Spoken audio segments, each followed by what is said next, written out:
All right, good afternoon.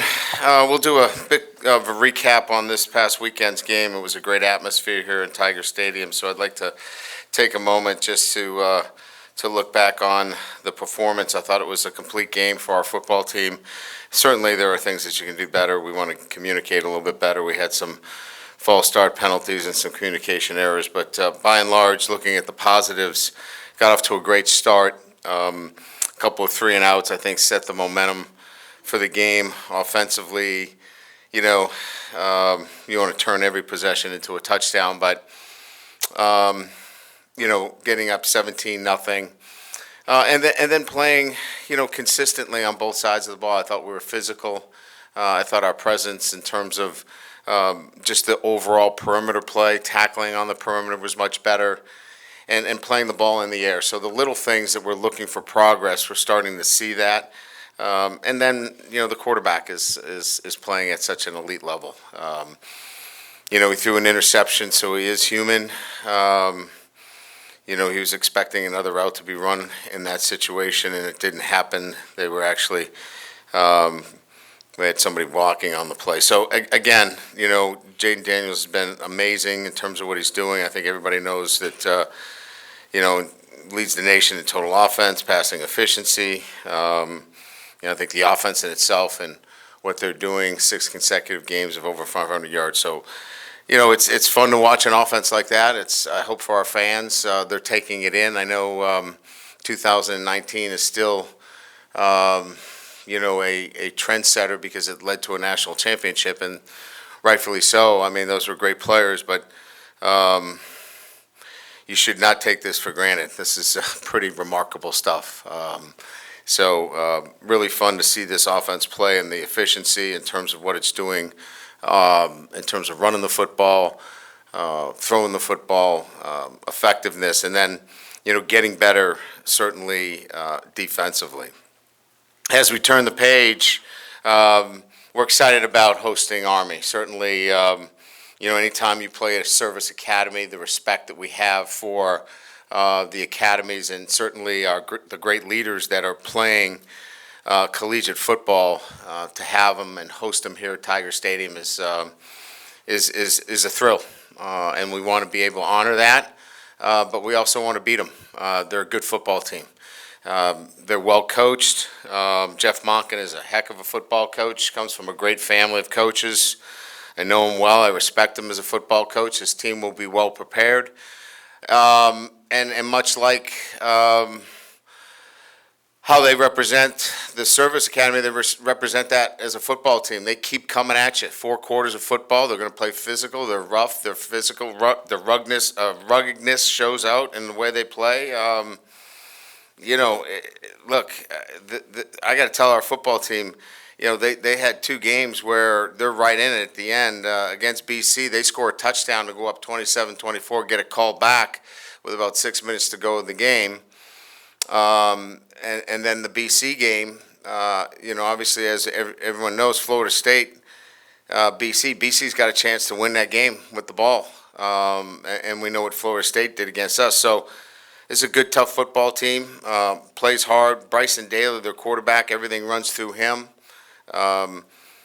Just for the fans that expect triple option, it's not a triple option team. They do run principles of triple option, but it's run a little bit different. I think you'll see some of the principles you saw even this weekend run a little bit differently, but you'll see some of the the quarterback runs that Alford had in the game plan against Auburn. But again, a very physical defense, long. I mean, you talk about a defense that's long. Their defensive linemen 6'4", 6'5", great length, and again, we'll have to be focused on our improvement and playing a really good physical football team, and can't be distracted by anything else because it's going to require that kind of effort. Injury updates. We've got 2 guys that are doubtful for this weekend. That's Emory Jones and Mekhi Wingo. They'll be listed as doubtful. We'll see how they progress during the week. And then Chris Hinton is a probable for this weekend. So those were the primary guys on the injury report for us. So with that, we'll open it up to questions. If you could just give us a location on Makai's injury, and then the job that Lance did in Emory's place, I guess, and along just the entire offensive line. What have you seen out of them through half the season so far? Well, first of all, when you have a true freshman that you can plug and play in an SEC game and not have to worry about, fanning to that side, chipping, leaving a tight end, and I believe that's a luxury. From my perspective, he went in, played 69 snaps, and he had a couple of false start penalties, had a holding penalty, but those are things that you're going to live with a young guy that's going in there. But his poise, his ability to work with the five guys, the communication, really pleased with his play. Makai Wingo has been nursing kind of a lower body injury all year. This gives us a chance to really get him right going into the bye week and then the rest of the season. How would you view or describe, I would say, Mike Denbrock's role and how great the offense has been this year, and then the groove that he's kind of gotten into with this team over the past month? Well, he's central to it because it's certainly coordinating it requires the input and look, I'm a big believer that you don't really get a buy-in unless you get everybody to weigh in. So he's getting input from the entire offensive staff and then putting it together. It's never a one-man show. It's a collaborative and I think cohesive event when a coordinator's doing his job. If he's coming in early and scripting everything by himself and leaving everybody else to kind of wonder what's going on, usually have a group that has good days and bad days. This group is consistent, and it's because they all work together and everybody has a role. And credit to Mike's leadership and his ability to bring everybody in to the process. And then, his play calling. He matches play calls to players, gets the ball to the playmakers, and that's what this is about. This is not about, plays. This is about players. And I think he's hit both of those out of the park. Hey, Coach, just a two-parter here. Do you know the severity of Emory's ankle injury? Do you think it's going to be a long-term deal? And then second, you guys are 7 of 23 last 2 weeks on third down defensively. Just what has gone into the improvement there of getting off the field? Yeah, we think it's an injury that can be managed quite well and that will have him back. Again, as we look at this, from an injury standpoint, we're always going to be deliberate in making sure these guys are 100% moving forward as we get into the year. But both of them are guys that we feel comfortable they're going to be back at full strength. Look, going into the Missouri game, we'd given up, I think, I think we had tracked like 15 drives, and I think 13 out of 15 we'd given up points. The past 15 drives, I think we've given up 5 out of 15, so something in that effect. So we're just playing more consistent defense, and it's not just one; it's 11 guys knowing their roles. And I've talked about this a couple of times, and I'll say it again. When the structure of the defense is in place, and everybody knows their role within the defense, you start to get complementary defense. Guys knowing their roles allows 11 guys to play together, and we didn't do a great job of that early on, and part of that was, trying to find roles for guys, not knowing clearly what the best lineup was, and now establishing what that looks like has allowed us to build that kind of consistency on defense. Hey, Coach, I was curious, John Emery's success against Auburn last year, did that play any factor into getting him more involved in the game plan this year? And when you missed the first 2 games, does it just take a while to get back into football playing shape? Yeah, it did. And look, I think, the running back room needs to be commended. I mean, each one of those guys, if you look at Emery and Williams in particular, they didn't play a lot of snaps last week. And then this week they come in and play huge roles,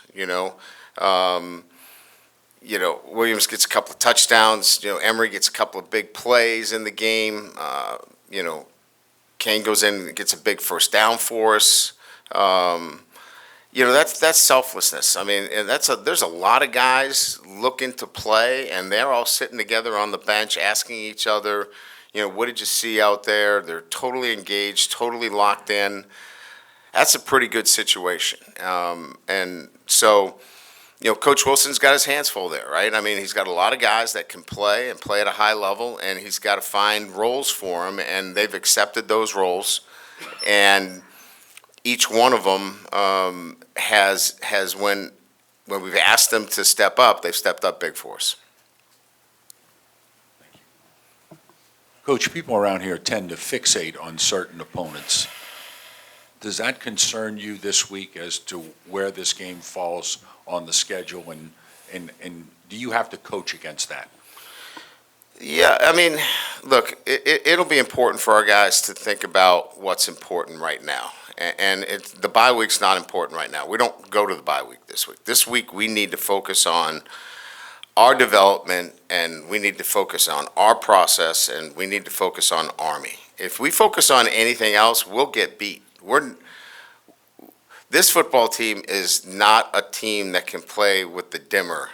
We're either on or off. And so we need to be on. And so if we're locked in and doing our thing the right way, we're going to have a good Saturday. If we're not, we're going to struggle. And so we'll talk about that today when we meet. We've got to be locked in on our process and how we prepare this week against a really tough opponent. In the middle. From your experience, how do you handle players that are in Heisman consideration, and do you think it is appropriate to lobby for a player for the Heisman? To me, the Heisman has become such a promotional piece and the flavor of the week that what I try to tell our guys that I've had involved in the Heisman is, look, you're not going to have control over this other than being consistent at what you do. So every day your focus isn't about what they think about the Heisman, because they're going to have opinions that range from one side to the other. Your focus is consistency and performance. If your performance is consistent week in and week out, then it's going to take care of itself. Other than that, they're going to say, well, you're not playing well enough on defense, which has nothing to do with the Heisman. If that was the case, they should have, not given the Heisman to Caleb last year. They lost to Tulane, but they gave him the Heisman. So the fact of the matter is, it's about your consistency and performance, and the rest of the narratives, they're going to float from A to Z, and you can't focus on those. Brian, with the disconcerting signals call, because that just keeps happening, do you have to, not to try to get you in trouble, but do you have You pick out these things just to get me in trouble. No. Do you have to do something differently in terms We're of going to bring an air communication horn out back there, I guess. Look, I've had a long conversation with John McDade about this. I think it's ridiculous.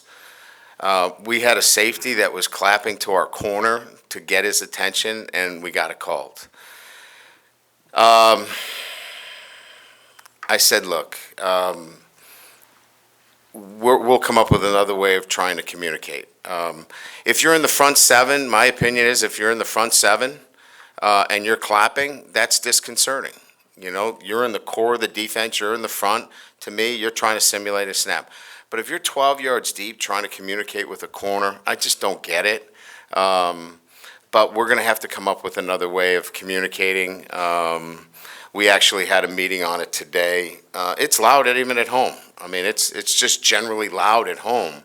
So we're actually going to take some safeguards to communicate, because we did have a false start because we couldn't hear our ready call. We're in verbal cadence on offense because we don't expect to go nonverbal at home, but we actually couldn't hear down by the end zone. So that's on us. We have to communicate, and we met on it this morning, and we'll have a communication system that works and covers all the rules.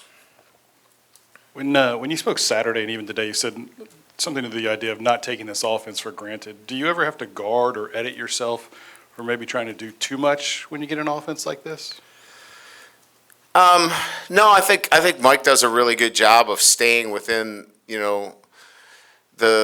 the confines of what we do and how we do it. And I think going back to the, earlier question from Jay, I think it's clear that what they've done as a group is stay in those lanes. We do what we do. The touchdown to Malik, we've run that play probably 37 times. I think we self-scouted that play 37 times, which is, kind of crazy, the motion that he came across where we call the legal procedure. He's been off the line 37 times. But anyway, that's another story. It's a fact that this group has been consistent in what they're doing, and they're not like drawing stuff up, right? And now they're matching there has been some changes in terms of over the last couple of weeks what defenses are doing. We're getting a lot more, quarters. We're getting a lot more, trapping two defenses, and Jaden's been pressed to go through some progressions, and he's been outstanding. So I think what's happened more is that our staff's done a really good job of preparing for the eventualities of how teams are going to prepare, and you have to be on your toes and make sure that you go through your progressions because you're going to see some different things. Ryan, I know you're talking about focusing this week, but you're trying to win your 300th career on the field game this week. Do you reflect at all on the journey at all? Does it make you think at all back to your, when you started as a coach at Grand Valley? I mean, just your thoughts on getting to this point in your career. Yeah, I mean, I don't really think about it that much. This is the first time I heard that's the case, to be quite honest with you. Yeah, I think when you love what you do, you're not counting wins. You're thinking about, all right, what do we need to do from a player development standpoint? What do we need to do to get better in this area? You're not really counting. Listen, if I was thinking about wins, I would have got out of this business a long time ago. But having said that, I think going back and looking at, the journey, I had no idea I'd be in it this long. Because my first game, I remember the president at Grand Valley State opening up the press box window, and I could hear him because there was probably 300 people there, and said, "Who the hell hired this guy?" So I didn't think I was going to be in this business very long. And that was the first game. So there you go. That's my perspective. Coach in the back, you mentioned this a little earlier. It's loud at home. Teams like Grambling, teams like Army, they may not be used to an atmosphere like Tiger Stadium. Is there any advantage to that for your team, or no advantage at all? Can you talk about that a little bit? Yeah, that's a good question. I don't know that, when we talk about the nation's best leaders that are going to go defend our country, that they're worried about a little bit of crowd noise. I think they're probably going to enjoy it. Actually, Saturday's their best day. Monday through Friday is really hard. Saturday's kind of a day off for these guys. They train hard, they work hard, they go to class. These are days they enjoy. But our atmosphere does make a difference. I mean, it creates a home field advantage that is special. I mean, it definitely makes it difficult. We saw Auburn struggle with some play calls, and certainly puts the pressure on teams when you come into Tiger Stadium. Hey, Coach, just right here. Shelby Lee is Yeah. a walk-on. in your Sure team. is. He actually was in the Army. That's like, correct. What kind of role is he going to play? And just Yeah, we're kind of formulating that right now. We're going to do some special things. As you know, the governor is a West Point grad. He'll be part of what's going on. We're going to do some neat things in pregame. We're going to spring a couple of things that we think are representative of what that day should look like playing Army. And we think Shelby's going to be part of that as well. And what kind of role does he just play on your team? Oh, he's an outstanding walk-on. I mean, he's well-liked by the team. He works his tail off. He brings all the traits that you would expect a guy that is mature and, represents his country. So, we enjoy having him with us. When we talk about the defense, you've used the phrase "learning to do your job," I think, Yeah. I read that as doing your job. Is it legitimately learning and understanding what their roles are, and that's kind of what has taken time? Or is it more just the focus on staying in your lane kind of thing? Yeah, I think that's a good question, and maybe sometimes how I respond and answering it would maybe be better clarified by saying that our players are clearly understanding now how important it is for them to do their singular job. And when they function in that regard and that single-minded focus of, if I just do my job, how this all works together. They're starting to see, when I do my job, the linebacker can get to where he needs to, and then the safety can fit the right way, and then the corner can push crack. So I just think that they're seeing how this all fits together. Not that they didn't want to do their job, but sometimes they want to do somebody else's job too. Coach, curious, was there any update on Deuce Chestnut? There's not, I can't give you one right now. We're still processing through that right now, but trust me, I will, I know you guys are interested in that story, so once I get you some information, once I get some firm information, I'll get back to you. Good? All right, thank you, appreciate it.